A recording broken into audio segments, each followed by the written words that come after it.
Hi mga kanegi!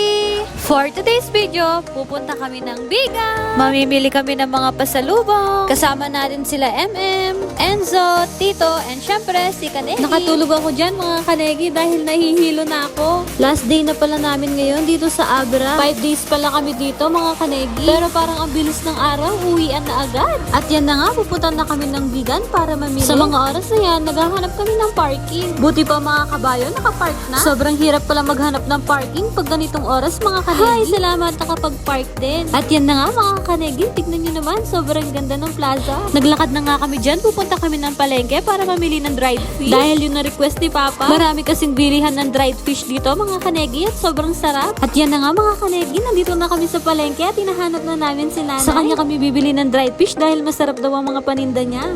Iba't ibang klase pala ng mga dried fish ang kinuha namin ni Kanegi para matikman namin lahat at hindi kami mag-asawa. Shoutout kay Nanay! Bibili ulit kami sa inyo Nanay pagbalik ulit namin sa Abra. Pagtapos namin mamili ng mga dried fish mga Kanegi, kasama naman natin si pumunta kami ng Carla Crisolo. Dahil nag-request naman si Mama na bumili kami ng mga chips. Hindi na ako namili ng mga souvenir mga Kanegi dahil marami na tayong nabiling souvenirs nung nakaraang punta natin. Ayun na nga mga Kanegi, namimili na tayo ng mga chips. Pagtapos namin dito mga Kanegi, nag-aya naman si Negi mag-empanada daw kami. Nakakamiss naman mag-empanada dito sa Bigan mga Kanegi dahil sobrang sarap. Pwede kang mag-dine in dito mga Kanegi dahil sobrang dami ng tables and chairs. Pero sabi ni Negi sa bahay na lang daw kami kakain at mag-take out na lang. Next pala namin pupuntahan mga Kanegi, bago kami umuwi, pupunta muna kami ng Marshalls para bumili ng Royal Bibingka. Tingnan nyo naman mga Kanegi, di ko yun expect. Ganito na pala karami yung mga bumibili dito. Uuwi na pala kami mga Kanegi.